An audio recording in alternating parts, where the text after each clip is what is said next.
Hello' students, welcome back to my YouTube channel tech of MH। আহিছিলোঁ পথাৰত। মোৰ পিছফালে দেখা পাইছা যে এই ধান খেতি চাবলৈ আহিছিলোঁ।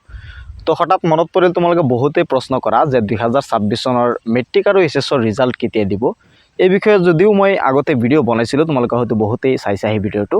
সেই ভিডিঅ'টোত মই তোমালোকক কৈছিলোঁ যে মেট্ৰিকৰ ৰিজাল্ট এইবাৰ এপ্ৰিল মাহৰ 10 পৰা 15 তাৰিখৰ ভিতৰতে তোমালোকৰ ৰিজাল্ট দিব।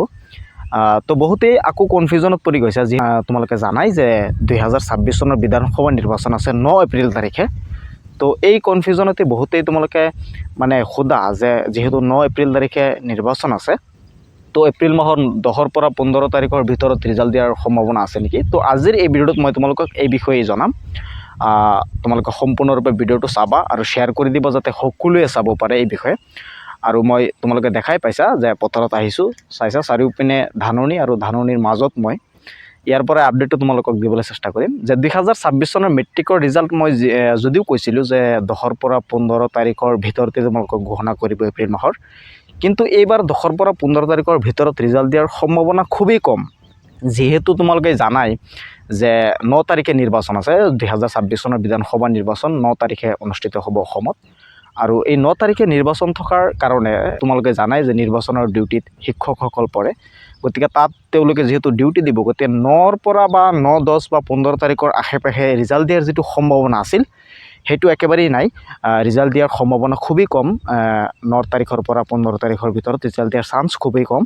সেইকাৰণে এটা ধাৰণা কৰা হৈছে যে আৰু এটা পূৰ্ণ সম্ভাৱনা আছে যে তোমালোকৰ ৰিজাল্ট এইবাৰ 9 তাৰিখৰ আগত দিয়াৰ পূৰ্ণ সম্ভাৱনা আছে। এপ্ৰিল মাহৰ প্ৰথম সপ্তাহতে দিয়াৰ সম্ভাৱনা আছে। যিহেতু তোমালোকৰ পৰীক্ষা হৈছে বহুত দিন হৈছে আৰু MCQ যিহেতু তোমালোকৰ আছে 50%, গতিকে বহি সম্ভৱতঃ চাই তেওঁলোকে শেষ কৰিছে আৰু তোমালোকৰ এপ্ৰিল মাহৰ প্ৰথম সপ্তাহতে মেট্ৰিকৰ ৰিজাল্টটো দিয়াৰ পূৰ্ণ সম্ভাৱনা আছে।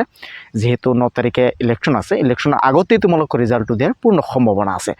যিহেতু নিৰ্বাচনৰ পাছত বহুত কাম থাকে, নিৰ্বাচনৰ ৰিজাল্টৰ কাম থাকে, গতিকে তোমালোকৰ মেট্ৰিকৰ ৰিজাল্টটো নিৰ্বাচনৰ আগে তোমালোকৰ দিয়াৰ পূৰ্ণ সম্ভাৱনা আছে। আৰু এইচএছৰ ৰিজাল্টটো নিৰ্বাচনৰ পাছত দিব।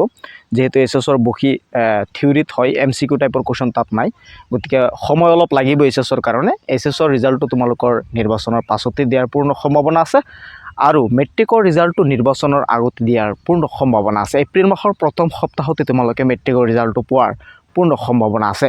তো এই বিষয়ে বহুতেই জানিব বিচাৰিছিলা। আজিৰ এই ভিডিঅ'টোত মই তোমালোকক জনাই দিছোঁ কথাখিনি। ভিডিঅ'টো শ্বেয়াৰ কৰি দিবা যাতে সকলোৱে চাব পাৰে আৰু মোৰ চেনেলটো ছাবস্ক্ৰাইব কৰি ৰাখিবা যাতে মই পৰৱৰ্তী ভিডিঅ' আপলোড কৰিলে তোমালোকে সেই ভিডিঅ'সমূহ চাব পাৰা। আৰু এই মোৰ চাৰিওফালে ধাননি পথাৰ কেনেকুৱা লাগিছে এটা কমেণ্টছ কৰি মোক জনাবলৈ নাপাহৰিবা। তোমালোকে খেতি পথাৰৰ লগত জড়িত নে নাই বা তোমালোকে খেতি বাতি কৰি ভাল পোৱা নে নাই এটা কমেণ্টছ কৰি মোক জনাবলৈ নাপাহৰিবা। মই কিন্তু বহুত ভাল পাওঁ, খেতি পথাৰৰ লগত জড়িত হোৱাটো মই ভাল পাওঁ, কৰোঁ। এই পিছফালে দেখা পাইছা এইখিনি আমাৰেই ধাননি হয়, আমি নিজে কৰিছোঁ। তো ভিডিঅ'টো শ্বেয়াৰ কৰি মোৰ চেনেলটো ছাবস্ক্ৰাইব কৰিবলৈ নাপাহৰিবা। লগ পাম পৰৱৰ্তী ভিডিঅ'ত। চাই থাকিবা তোমালোকৰ আপোন চেনেল টেক অফ MH।